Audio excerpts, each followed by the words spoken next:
38% of startups fail due to an inability to raise capital. Now, my company Forecastr raised $15 million in funding, and today I'm going to help save you from becoming just another statistic in the startup graveyard. Hit the subscribe button if you're new here. Let's jump in. Since we're talking about fundraising, it's always good to start with the ultimate question of why. Now, when it comes to raising capital, Amy Van Haren, founder of Pump Spotting, hit the nail on the head whenever she said, "We didn't take the funding until we knew it would make a real impact on our business."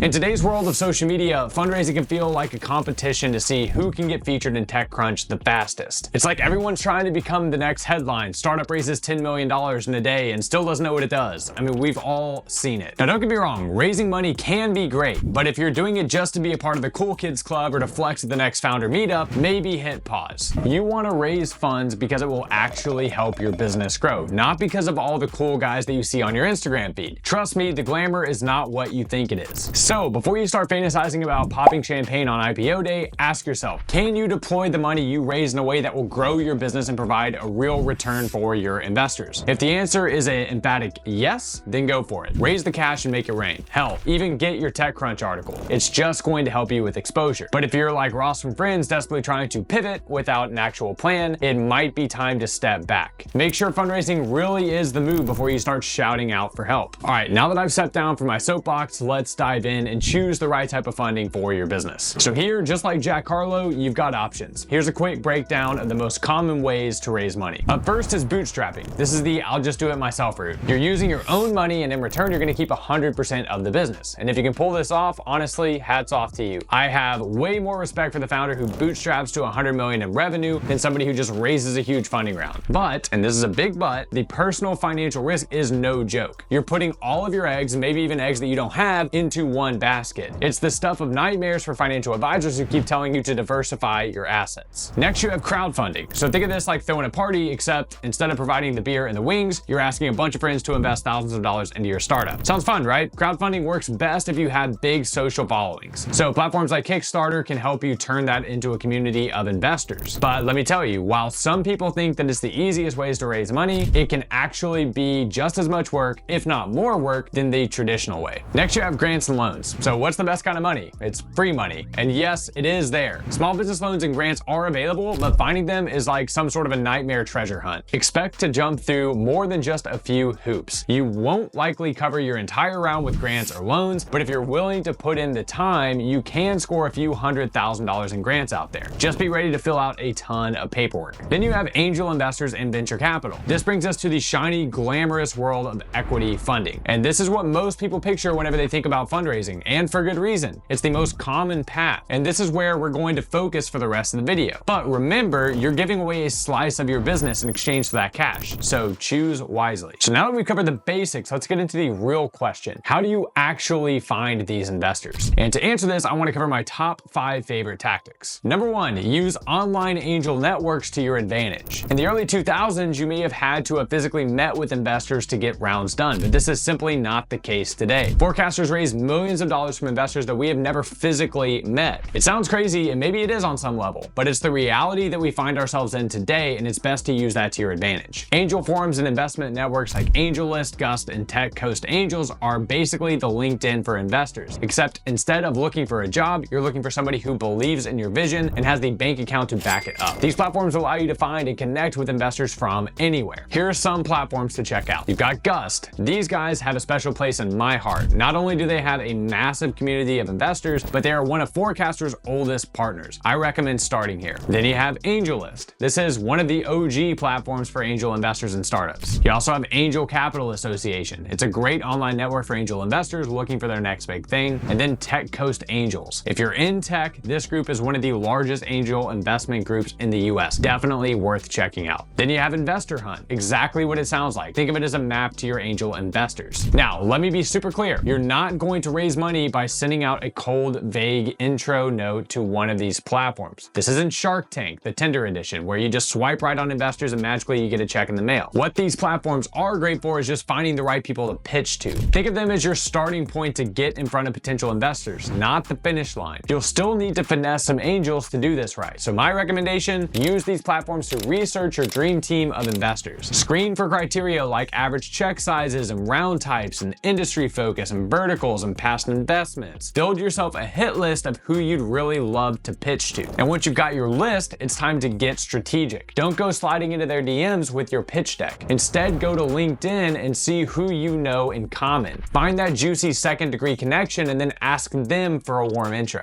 But here's a pro tip. Your warm intro should not be, I want to pitch this person. No one likes to feel like they're about to get sold on something. Instead, make up a reason to chat that feels neutral. Like, hey, I see you're connected to Joe Schmo, and he used to work at Acme Corp, where they were selling widgets to exactly the type of customers that we're targeting. I'd love to pick his brain about how Acme did it so successfully. Boom, you've got yourself a conversation. And once you build that relationship, the pitch can come later. Remember the golden rule. Ask for money, get advice. Ask for advice, get money. No one wants to get married on the first date. You got plenty of time to pop the question once you built up some rapport. Number 2, use social media to build interest. All right, let's talk about social media. So it's not just for memes, believe it or not. It has other purposes, and it's a powerful and underused tool for securing investment. So platforms like LinkedIn and Twitter can help you connect with investors who vibe with your mission. But just like anything worthwhile, it takes a bit of time and effort. So here's how to do it. Step 1, build in public. This is like letting people in on your startup's behind the scenes footage. Share your wins and your losses and all of the messy bits in between. Investors love authenticity, and when they see you navigating the ups and downs, it builds trust. Plus, people love a good story. In worst case, you might not land an investor, but you'll definitely build your personal brand and get your startup out there. So either way, it's a win-win. Step 2, use social media for sourcing. So investors love to humble brag, and they'll often mention their investment status right there in their bios or their posts. You can use LinkedIn's advanced search features or strategic hashtags on Twitter to track these folks down. You can follow them and you can engage with their content, and you can start warming them up. You're not just sliding in with a cold pitch, you're building a connection. If you can get them to emotionally invest in your journey, see step 1, then you've already won half the battle.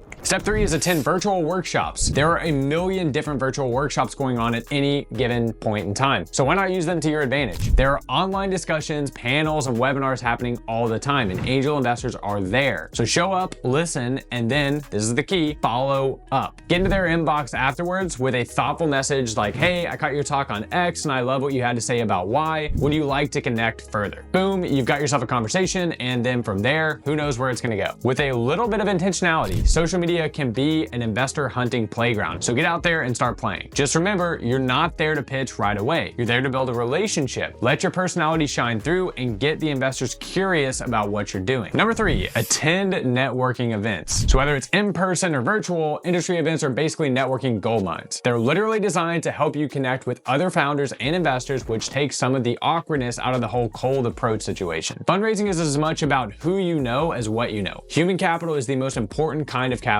out there. Honestly, it can be more valuable than the money itself. A lot of people hold back at these, but challenge yourself not to act shy, even if you naturally are a shy person. You want to be bold. You want to walk up and introduce yourself, exchange contact info, and engage with panelists and speakers. And if you do spot somebody who could be a potential investor, don't pitch them. Instead, focusing on discussing your business and challenges and trying to get insights from them. Investors love being helpful, and it's a great way to get them invested, pun intended, in your journey before you even mention the word funding. Also, don't dismiss anybody just because they're not an investor. Some of the best connections come from the most unexpected places. They might not have cash to back you, but they could know somebody who does. So be open, talk to everybody, and remember, every conversation is an opportunity. Number 4, compete in startup events and pitch competitions. Pitch competitions are a fantastic way to get your startup in front of investors. And even if you don't win, and trust me, you might not, participating is still a win in and of itself. You're gonna refine your pitch, you're gonna build confidence, and most importantly, meet people who could help you down the road. In the early days of Forecastr, I competed in dozens of pitch competitions. And do you want to know how many I won? 0. I literally never won a single competition. Yet here we are. Forecastr's raised more money than any of the companies that I've ever pitched against. So if you don't walk away with the grand prize, don't let that bruise your ego. You're there for the exposure and the practice. The win isn't the trophy. It's getting your story in front of the right people. Anything else is just icing on the cake. Number 5, talk with fellow founders. Now this one might be the most important tip on this this entire list, and yet so many people overlook it. Your network of fellow founders is absolutely critical for connecting with investors. These are people who have already navigated the world of fundraising, and they can offer you introductions and advice and maybe even direct leads to investors who are the perfect fit for your business. Here's a pro tip. The best introduction an investor can get is from a successful founder they've already backed. It's like getting a VIP pass to the front of the line. Personally, I've sent a handful of founders to our investors, and many of those connections have led to actual investments, some even for millions of dollars. So don't hesitate to ask for intros or advice. A little humility can go a long way, and you'd be surprised at how willing people are to help if you just ask. So that's how you can find investors for your startup. And now that you're armed with this knowledge, click this video to learn all about startup valuations and what to expect while raising.